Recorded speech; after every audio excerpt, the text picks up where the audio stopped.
Headlines. విశాఖలో ప్రధాని నరేంద్ర మోదీ పాల్గొన్న రోడ్ షో అదిరిపోయిందని, బ్రహ్మాండంగా జరిగిందని ఏపీ ముఖ్యమంత్రి చంద్రబాబు అన్నారు.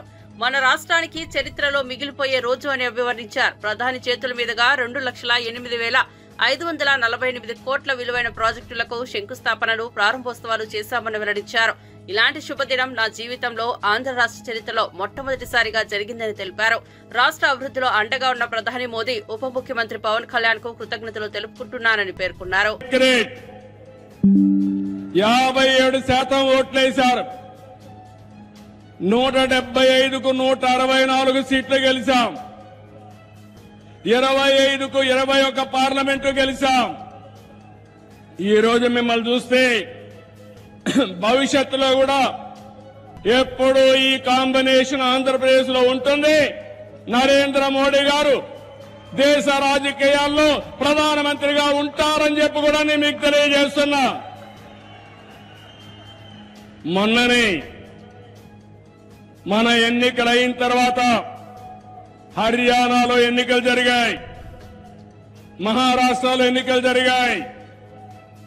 2 ఎన్నికల్లో తిరుగులేని మెజార్టీతో ఎన్డీఏ గెలిచారు. అది నరేంద్ర మోడీకి ఉండే చారిస్మా అని చెప్పి నేను మీకు తెలియజేస్తున్నా. రేపు ఢిల్లీ వస్తా ఉంది, రాసి పెట్టుకోండి.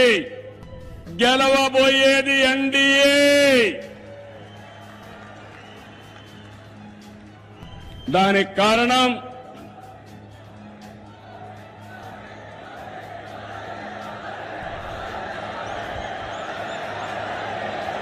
గుడ్, దేశం కోసం పనిచేస్తే ప్రజలందరూ ఆయనతో ఉంటారు. This where I'm appealing sir, they are all with you. You are fighting for the nation, for the poor people. All people are with you. Show your hands. We are with Narendra Modi.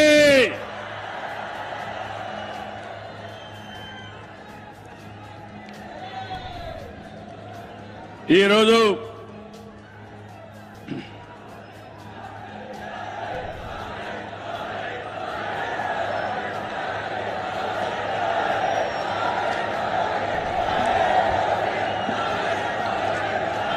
సంక్షేమం, అభివృద్ధి, సంస్కరణలు, సుపరిపాలన, ఇవన్నిటితో నరేంద్ర మోడీ గారు దేశాన్ని ముందుకు తీసుకెళ్తున్నారు. PM Kisan నిధి కింద ఏడాది విశాఖ సభలో ప్రధాని నరేంద్ర మోదీ తెలుగులో ప్రసంగం ప్రారంభించారు. ఇక్కడి సింహాచల వరాహ నరసింహస్వామికి ప్రణామాలు ఆచరిస్తున్నానని తెలిపారు.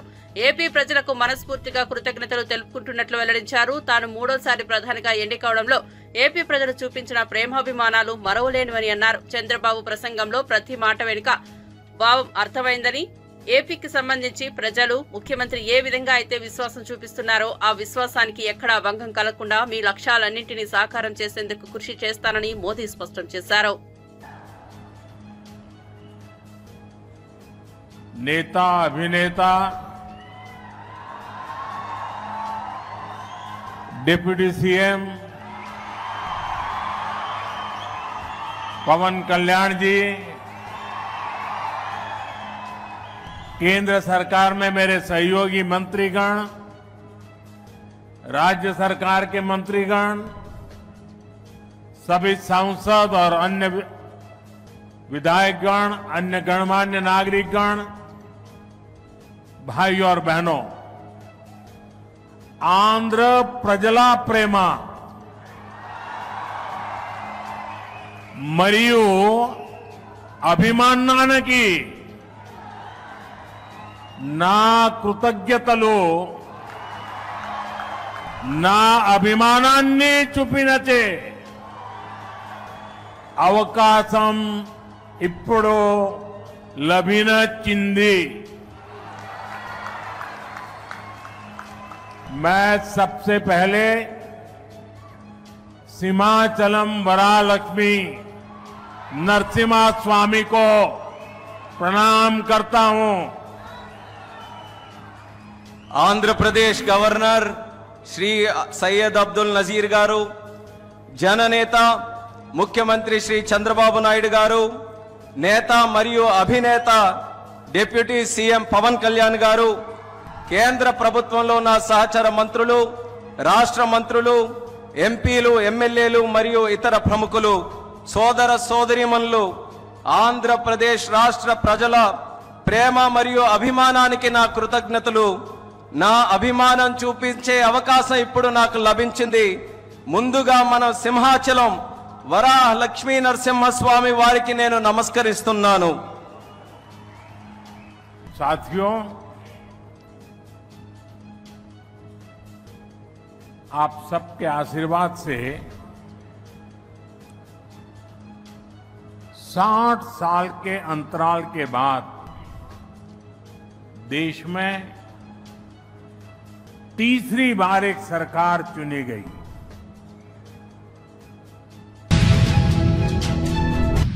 అన్ని ప్రాంతాలు అభివృద్ధి చెందాలనేదే ప్రధాని Modi ఆశయమని AP deputy CM Pawan Kalyan అన్నారు. విశాఖలో ప్రధాని మోదీ పర్యటిస్తున్నారు. ఈ సందర్భంగా ఏర్పాటు చేసిన రోడ్ షో బహిరంగ సభలో పవన్ పాల్గొన్నారు. రాష్ట్ర అభివృద్ధికి సహకారం అందిస్తున్న ప్రధానికి పవన్ కృతజ్ఞతలు తెలిపారు.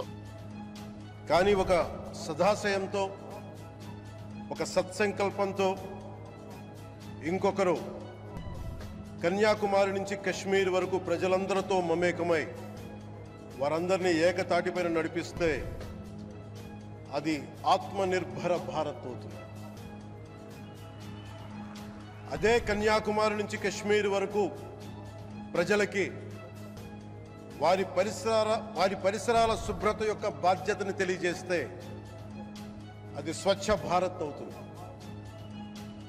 అదే కన్యాకుమారి నుంచి కశ్మీర్ వరకు ప్రజల గుండెల్లో దేశభక్తి, ధైర్య సాహసాలతో నింపితే అది పటిష్టమైన, బలిష్టమైన భారతం అవుతుంది. అది ఒక రోజున అఖండ భారతం అయి తీరుతుంది.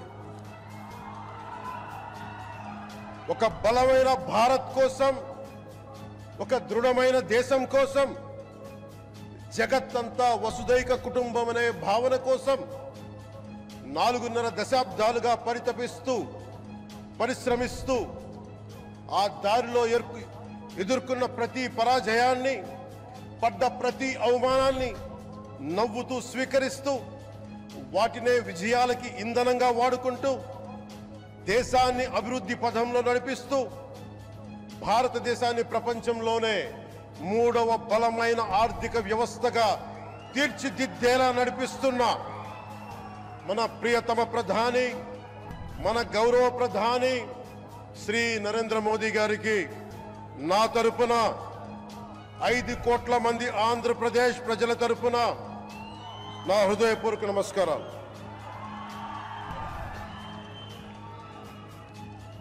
విద్యార్థి నాయకుడిగా రాజకీయాల్లో ప్రవేశించి రెవెన్యూ మంత్రిగా, ఆర్థిక మంత్రిగా మొదలై తెలుగుదేశంకి రథసారథి అయి 4వసారి ముఖ్యమంత్రి అయి తెలుగు ప్రజల్ని అభివృద్ధి పదంలో నడిపిస్తున్న దార్శనికులు, రాజకీయ ఉద్దండులు గౌరవ ముఖ్యమంత్రి శ్రీ నారా చంద్రబాబు నాయుడు గారికి నా హృదయపూర్వక నమస్కారం.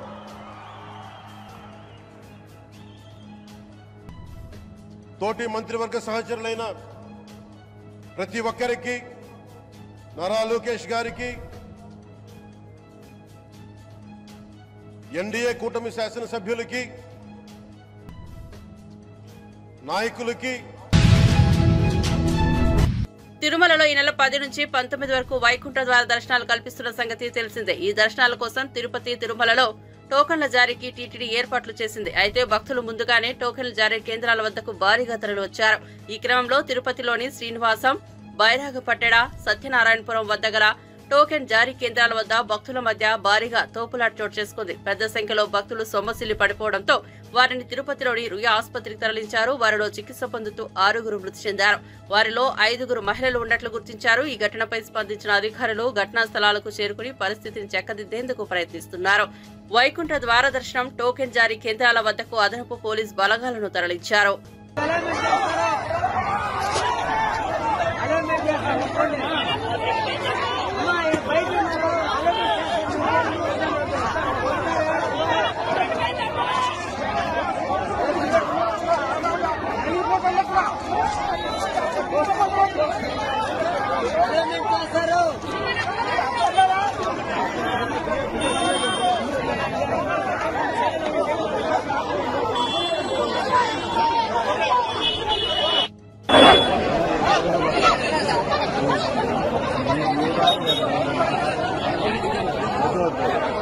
అడుగో పోతున్నా చూడు, అది పోతున్నా చూడు.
ఆంధ్రప్రదేశ్ రాష్ట్రంలోని ప్రతిష్టాత్మక పుణ్యక్షేత్రమైన తిరుమల తిరుపతి దేవస్థానంలో శ్రీవారి వైకుంఠ ద్వార దర్శనం కోసం బుధవారం టోకెన్లు జారీ చేశారు. ఈ క్రమంలో టోకెన్ల కోసం భక్తులు ఒక్కసారిగా ఎగబడడంతో తొక్కిసలాట జరిగి 6 ప్రాణాలు కోల్పోయిన ఘటన రాష్ట్ర వ్యాప్తంగా సంచలనంగా మారింది. ఈ సంఘటనపై టీటీడీ చైర్మన్ వీఆర్ నాయుడు స్పందించి విచారం వ్యక్తం చేశారు. అనంతరం ఆయన మాట్లాడుతూ తొక్కిసలాట ఘటనపై అధికారుల తీరుపై సీఎం చంద్రబాబు తీవ్ర అసంతృప్తి వ్యక్తం చేశారని, పవిత్ర తిరుపతిలో ఇలాంటి ఘటనలు ఎప్పుడూ జరగలేదని అన్నారు. అలాగే డీఎస్పీ గేట్లను తెరవడం వలన తొక్కిసలాట జరిగిందని, అలాగే మరికొందరు అధికారుల తప్పిదం వల్లే ఈ దురదృష్టకరణ ఘటన జరిగిందని బీఆర్ నాయుడు ఆవేదన వ్యక్తం చేశారు. ముఖ్యమంత్రి గారు చెప్పడం జరిగింది. కొంత అడ్మినిస్ట్రేషన్ వల్ల ఇది జరిగిందనే అనుమానం ఉంది. ఒక సెంటర్లో మాత్రం ఈ అక్కడ ఉన్నటువంటి డిఎస్పి గేట్ తెరవటం, ఇమ్మీడియట్గా అందరూ తోసుకొని రావటం వల్ల ఈ తొక్కిసలాటలు జరిగింది. అందులో 6 మంది చనిపోయినట్టు వార్తలు వస్తున్నాయి. ఒక్క బాడీ మాత్రం ఐడెంటిఫై అయింది. మిగిలిన వాళ్ళు ఇంకా ఐడెంటిఫై అవ్వాల్సిన అవసరం ఉంది. అదేవిధంగా రేపు ముఖ్యమంత్రి గారు 11:45కి తిరుపతి వస్తున్నారు. క్షతగాత్రుల్ని పరామర్శించాలని ఆయన ఇప్పుడే చెప్పారు. కాబట్టి ఇలాంటి సంఘటనలు ఇంకా జరగకుండా చూడాలని ముఖ్యమంత్రి చాలా తీవ్రంగా స్పందించారు. చాలా దురదృష్టకరం అని చెప్పి చెప్పడం జరిగింది. ఇది ఫ్యూచర్లో ఇది ఒక లెసన్గా భావించి అందరం సమిష్టిగా ఇలాంటివి జరగకుండా చూడాల్సిన బాధ్యత అందరి మీద ఉంది. అదేవిధంగా ఎస్గ్రేషియా కూడా రేపు ముఖ్యమంత్రి గారు ప్రకటిస్తా అన్నారు. ఇక అక్కడ పరిస్థితి ఎలా ఉందో కూడా ఎప్పటికప్పుడు ముఖ్యమంత్రి గారు తెలుసుకుంటున్నారు. సో ఇది పునరావృతం కాకుండా చూడమని చెప్పి చాలా సీరియస్గా వార్నింగ్ ఇచ్చారు. సో ఇప్పటికీ ఇంతకన్నా మనం చెప్పాల్సిందేం లేదు. చాలా దురదృష్టకరం. రేపులే ఎల్లుండి పండగ ఉంది. సో మొన్న రోజు జరగటం చాలా బాధేస్తుంది. ఇలాంటివి జరగకుండా ఉండాల్సింది, కానీ దురదృష్టవశాత్తు ఇది జరిగింది. దాన్ని మనం ఏం చేయలేం. దైవ నిర్ణయం. మనం ఖండించటం తప్ప, వాళ్ళకి ఏదైనా సాయం చేయటం తప్ప మనం చేయాల్సిందేమీ లేదు. ఫ్యూచర్ తిరుపతి ఘటనపై దేవాదాయ శాఖ మంత్రి ఆనం రామనారాయణ రెడ్డి తీవ్ర దిగ్భ్రాంతిని వ్యక్తం చేశారు. సీఎం చంద్రబాబు ఆదేశాలతో మంత్రి ఆనం అమరావతి నుంచి మృతుల కుటుంబాలకు అండగా ఉండేందుకు హుటాహుటిన తిరుపతికి చేరుకున్నారు. స్వయంగా సహాయక చర్యలు చేపట్టి పర్యవేక్షిస్తున్నారు. ఈ సందర్భంగా మంత్రి మాట్లాడుతూ తిరుపతిలో జరిగిన సంఘటనపై ముఖ్యమంత్రి చంద్రబాబు తీవ్ర ఆగ్రహం వ్యక్తం చేశారని, సంక్రాంతి పండుగ సమయంలో దురదృష్టకరమైన సంఘటన చోటు చేసుకోవడంపై ఆయన తీవ్ర ఆగ్రహం వ్యక్తం చేశారన్నారు.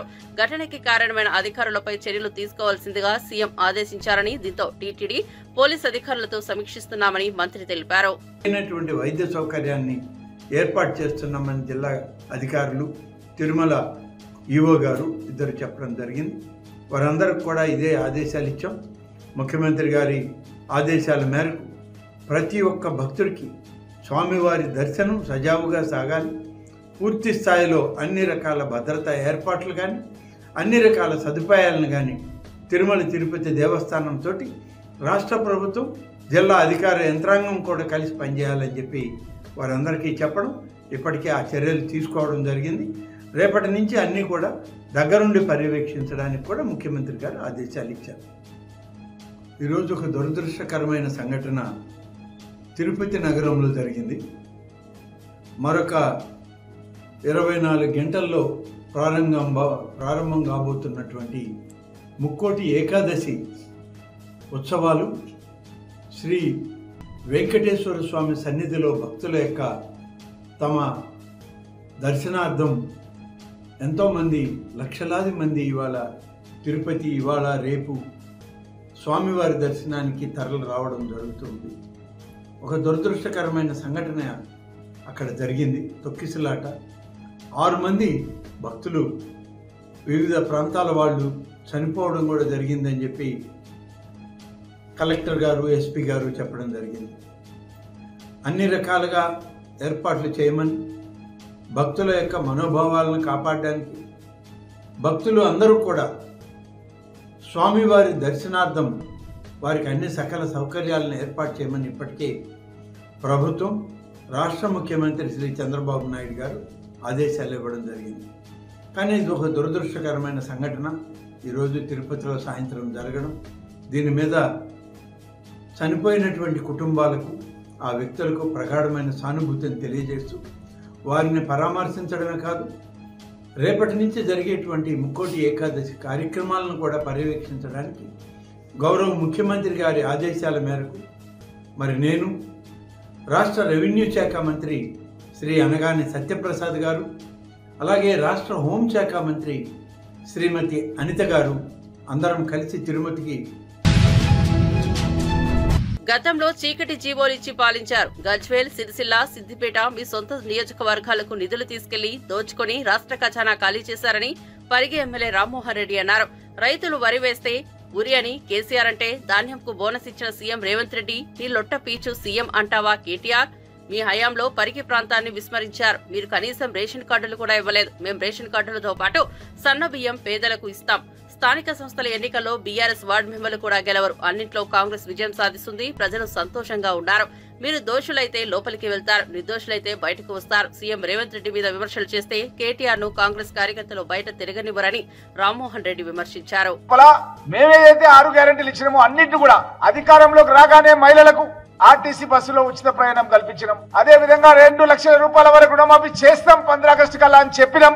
అన్న మాట ప్రకారం 2 లక్షల రూపాయల రుణమాఫీ చేసినాం. 21,000 కోట్ల రూపాయల రుణమాఫీ చేసినాం. నేను శాసనసభ సాక్షిగా ప్రతి నియోజకవర్గానికి సిరిసిల్లకు ఎన్ని కోట్లు ఇచ్చినాం, సిద్దిపేటకు ఎన్ని కోట్లు ఇచ్చినాం, గజ్వేల్కి ఎన్ని కోట్లు ఇచ్చినాం, శాసనసభ సాక్షిగా నేను స్వయంగా చెప్పడం జరిగింది. మరి మీరేం చేశారు? సిద్దిపేటకు, సిరిసిల్లకు, గజ్వేల్కు తెలంగాణ రాష్ట్ర నిధులను కూడా దోచుకొని పోయి పెట్టి తెలంగాణ రాష్ట్రాన్ని పూర్తిగా అధోగతి పాలు పాటించి పూర్తిగా రాష్ట్ర ఖజానాకే మీరు కన్నం వేసి ఈ రోజు ఈ విధంగా మాట్లాడడం అంటే ప్రజలు ఈ రోజు అసహించుకుంటున్నారు. కేటీఆర్ అనుకుంటున్నారు ఏంటంటే ఆయన జైలుకు పోతే వాళ్ళ బావకు పగ్గాలు వస్తే మళ్ళా జైలుకు వచ్చే నెలకల్లా పగ్గాలు మళ్ళా ఆయన చేతికి రావని ఆయనకు భయం జొర్రింది. ఓ దిక్కిట్లయితుంటే వాళ్ళ చెల్లె జైలుకి వెళ్ళి వచ్చింది కవిత. అరే అన్న జైలుకు పోతే నాకు వస్తుందేమో అనుకుంటే హరీష్ రావు పోయేటట్టుందని చెప్పి ఆయన, దాని గురించి హరీష్ రావు కవిత కూడా పోటీ పడుతున్నారు. హరీష్ రావు కూడా గౌరవ ముఖ్యమంత్రి పైన విమర్శలు చేస్తున్నాడు. గతంలో మనకు తెలుసు ఈ హరీష్ రావు మేము అడుగుతున్నాం, నువ్వు మీ మామ ముఖ్యమంత్రిగా ఉన్నప్పుడు మీ ఎన్నికల మేనిఫెస్టో లోపల 14లో గాని 18లో గాని ఎందుకు అమలు చేయలేదు? మీరు ఇచ్చినటువంటి హామీలు మీరు ఏకకాలంలో రుణమాఫీ చేస్తామని చెప్పలేదా? మీరు చేసిన ఏకకాలంలో రుణమాఫీ వాయిదాల పద్ధతి తీసుకొచ్చి చారణ అని చెప్పి అది వడ్డీ మాఫీ పథకంగా అయింది. అసలు లాస్ట్ చారణ ఇయ్యడమే మీరు ఎగ్గొట్టి మా శాసనసభలో ఉన్న దళిత శాసనసభ్యులను సైతం సంపత్ అని నా సహచరుడు ఉండే 14 అసెంబ్లీలో ఆయనను శాసనసభ నుంచే శాశ్వతంగా తొలగించేసిరు 8 నెలలు 5-6 నెలల ముందే. అదే విధంగా కోమటిరెడ్డి వెంకటరెడ్డి గారు తను తెలంగాణ రాష్ట్రం గురించి తన కొడుకు ప్రతీక్ ఒక యాక్సిడెంట్ లో చనిపోయినప్పటికీ కూడా ఎన్నో బాధలు కష్టాల్లో ఉండి కూడా తను శాసనసభకు వస్తున్నటువంటి వ్యక్తిని తెలంగాణ రాష్ట్ర శాసనసభకి కాదు గతంలో మంత్రి పదవికి సైతం కేటీఆర్ వెలుగబెట్టిన ఐటీ శాఖ మంత్రి పదవి సైతం ఒక గడ్డి పోచలాగా దాన్ని రాజీనామా చేసి తెలంగాణ రాష్ట్రం గురించి ప్రజల దగ్గరికి వెళ్ళిండు. అలాంటి కోమటిరెడ్డి వెంకటరెడ్డిని కూడా మీరు శాసనసభ నుంచి శాశ్వతంగా మీరు గెంటేసిండ్రే. మీరు మాకు నీతులు చెప్పేది? మీరు గతంలో ఏ విధంగా పాలన చేసిర్రు? నల్ల జీవోలు ఇచ్చిర్రు. అసలు వెబ్సైట్ లో పోర్టల్లో తెలంగాణ పోర్టల్లో ఎక్కడ కూడా హిందువులకు ప్రముఖ యాంకర్ శ్రీముఖి క్షమాపణలు చెప్పారు. ఇటీవల ఓ సినిమా వేడుకలో రామలక్ష్మణులను కల్పిత పాత్రలంటూ వ్యాఖ్యానించారు. దీంతో హిందూ సంఘాలు భక్తులు ఆమెపై బగ్గుమన్నారు. దీంతో ఆమె క్షమాపణలు చెప్పారు. తాను పొరపాటున రామలక్ష్మణులను కల్పిత పాత్రలంటూ వ్యాఖ్యానించారని క్షమాపణలు కోరుతూ వీడియోను విడుదల చేశారు. తాను హిందువునేనని దైవ భక్తురాలిని కూడా అని ఆ వీడియోలో తెలిపారు. అందులోనూ రాముడిని అమితంగా నమ్ముతానన్నారు. కానీ తాను చేసిన ఈ పొరపాటు వల్ల చాలా మంది మనోభావాలు దెబ్బతిన్నాయని, ఇలాంటి పొరపాటు ఇంకెప్పుడు జరగకుండా వీలైనంత జాగ్రత్తగా తీసుకుంటానని అన్నారు. ఇలాంటి పొరపాటు జరగదని అందరికీ మాట ఇస్తున్నానని, అందరికీ క్షమాపణలు కోరుతున్నానని, దయచేసి అందరూ పెద్ద మనసుతో తనను క్షమిస్తారని వేడుకుంటున్నానని ఈ వీడియోలో పేర్కొన్నారు. అందరికీ నమస్కారం. నేను మీ శ్రీముఖి. రీసెంట్ టైమ్స్లో నేను హోస్ట్ చేసిన ఒక సినిమా ఈవెంట్లో పొరపాటున రామలక్ష్మణుల్ని ఫిక్షనల్ అనడం జరిగింది. నేను ఒక హిందువుని, నేను దైవ భక్తురాల్ని, అందులోనూ రాముడిని అమితంగా నమ్మేదాన్ని. కానీ నేను చేసిన ఈ పొరపాటు వల్ల చాలా మంది మనోభావాలు దెబ్బతిన్నాయి. ఇలాంటి పొరపాట్లు ఇంకెప్పుడు జరగకుండా వీలైనంత జాగ్రత్త పడతానని మీ అందరికీ మాటిస్తూ, మీ అందరికీ క్షమాపణ కోరుతూ, దయచేసి పెద్ద మనసుతో మీ అందరూ నన్ను క్షమిస్తారని వేడుకుంటున్నాను. జై శ్రీరామ్. బీజేపీ కార్యాలయంపై యూత్ కాంగ్రెస్ దాడి ఘటనకు ప్రభుత్వం బాధ్యత వహించాలని సీఎం రేవంత్ రెడ్డి క్షమాపణలు చెప్పాలని బీజేపీ ఎంపీ ఈటెల రాజేందర్ అన్నారు. కాంగ్రెస్ పార్టీ అధిష్టానం మెప్పు కోసం రేవంత్ రెడ్డి చిల్లర పనులను ప్రోత్సహిస్తున్నారని ఆరోపించారు. రాష్ట్ర ప్రజలు అంతా గమనిస్తున్నారన్నారు. ఆయన మీడియాతో మాట్లాడుతూ తెలంగాణలోని ప్రతి గడపలో ముఖ్యమంత్రి రేవంత్ రెడ్డిని దూషించే పరిస్థితి ఉందన్నారు. అతి తక్కువ సమయంలో ప్రజల నుంచి వ్యతిరేకత ఎదుర్కొన్న ప్రభుత్వం ఇదే అన్నారు. కాంగ్రెస్ పాలనతో ప్రజలు అప్పుడే నిరసనలు, ఆందోళనలు చేస్తున్నారన్నారు. కాంగ్రెస్ శ్రేణులు కార్యాలయాలపై దాడులు చేస్తుంటే పోలీసులు ప్రేక్షక పాత్ర వహించారని ఆరోపించారు. పారిపోకుండా ఉండేటువంటి దుర్మార్గమైన ఆలోచనతోటి మీరు దాడి చేసిందంటే మా భారతీయ జనతా పార్టీ కార్యకర్తల రక్తాన్ని కళ్ళ చూసే నీచాన్ని ఒడిగట్టడం కాదా అని చెప్పి అడుగుతున్నాను. రేవంత్ రెడ్డి గారు, నీవు అనుకుంటున్నావు నీ చేతిలో ఇవాళ అధికారం ఉందని, నీ గింతంత బుద్ధమంత జాగ్రత్త ఉండవు. నువ్వు గుర్తుపెట్టుకో, మేము ఒకవేళ తలుచుకుంటే ఇట్లాంటి పని కనుక పథకం వేస్తే నీ ఓవడు మిగిలాడుగా గుర్తుపెట్టుకో. స్వతంత్ర సంగ్రామం నుంచి మొదలుపెట్టి ఈనాటి వరకు వెరవకుండా దడవకుండా దేశ రక్షణలో వేలాది మంది రక్తతర్పణం చేసిన, ప్రాణాలు అర్పించినటువంటి వారసత్వాన్ని నిలయం భారతీయ జనతా పార్టీ అనే విషయం మీరు మర్చిపోతున్నారు. ఇంతకుముందు మావోలు చెప్పినట్టుగా కిరాయిలతోటి చేయాల్సిన అక్కర్లేదు. మేము నిజంగా చేయదలుచుకుంటే తుక్కు అయిపోతారు. మీరు గుర్తుపెట్టుకోండి. నేను ఒకవేళ నీ ఇంటెలిజెన్స్ వ్యవస్థ విఫలమైందా లేదా నీవే పథకం ప్రకారం పని చేయించినవా, దీని మీద ప్రజలకు జవాబు చెప్పాల్సిన అక్కడ ఉందని, అప్పటి వరకు నిన్ను వదిలిపెట్టే ప్రసక్తి లేదని చెప్పి నేను హెచ్చరిస్తా ఉన్నాను. రెండవది, గతంలో అనేక 10 సంవత్సరాల కాలం పాటు మాటల పరమైనటువంటి, సిద్ధాంతపరమైనటువంటి, పనులపరమైనటువంటి చర్చ జరుగుతూ ఉంటుంది, విమర్శలు జరుగుతూ ఉంటాయి. స్వయంగా నరేంద్ర మోడీ గారు చాలా సందర్భాల్లో ఒక మాట అన్నారు, ఇవాళ నన్ను తిట్టినన్ని తిట్లు దేశ చరిత్రలో ఎవరు పడకపోవచ్చు, నేను పడ్డన్ని తిట్లు ఎవరు పడకపోవచ్చు, మీ తిట్లే నాకు నిజమైన ఆశీర్వాదాలు, మీ తిట్లే నేను డైజెస్ట్ చేసుకొని మరింత శక్తివంతనవుతున్నా, మీ తిట్లకు సమాధానం, మీ తిట్లకు జవాబు నా దేశాన్ని మరింత పురోగమింప చేయడమే నా ఎజెండా అని చెప్పి ప్రకటించిన నాయకుడు మోడీ గారు. మ్యాచ్యూరిటీ లెవెల్స్ అంటే గట్టుంటాయి, పరిపక్వత ఉన్న నాయక నాయకుడు అంటే గట్టుంటాడు. కానీ ఇలా మాటల పరమైంది చేతగాకపోతే ఇట్లాంటి చిల్లర పని చేస్తుడు చిల్లర నాయకుడు అయితే తప్ప పెద్ద నాయకుడు కాడనే విషయం మీరు గుర్తుపెట్టుకోండి. అంటే మీకు ఆ దమ్ము లేదు, సత్తా లేదు, చెప్పుకునేటువంటి స్తోమత లేదు కాబట్టి పనిచేస్తుంది. అసలు కథ ఏంటంటే తెలంగాణ రాష్ట్రంలో కేరళలోని మలప్పురం జిల్లా తిరూర్ సమీప మసీదులో నిర్వహిస్తున్న ఓ ఆధ్యాత్మిక వేడుకల్లో ఏనుగు ఉన్మాదంగా దాడికి పాల్పడడంతో జరిగిన తొక్కిసలాటలో 23 మంది గాయపడ్డారు. వీరిలో ఏనుగు తొండంతో ఎత్తి గిరాటు వేసిన ఒక వ్యక్తి పరిస్థితి విషమంగా ఉన్నట్లు పోలీసులు తెలిపారు. బుధవారం మధ్యాహ్నం ఈ ఘటన జరిగింది. వేడుక కోసం ప్రత్యేకంగా అలంకరించిన 5 ఏనుగులను తెచ్చి వరుసగా నిలబెట్టారు. ఇందులో ఓ ఏనుగు జనసమూహాన్ని చూసి రెచ్చిపోయి గుప్పు మీదకు దూసుకెళ్లింది. మావటీల ప్రయత్నంతో కాసేపటికి అది శాంతించింది.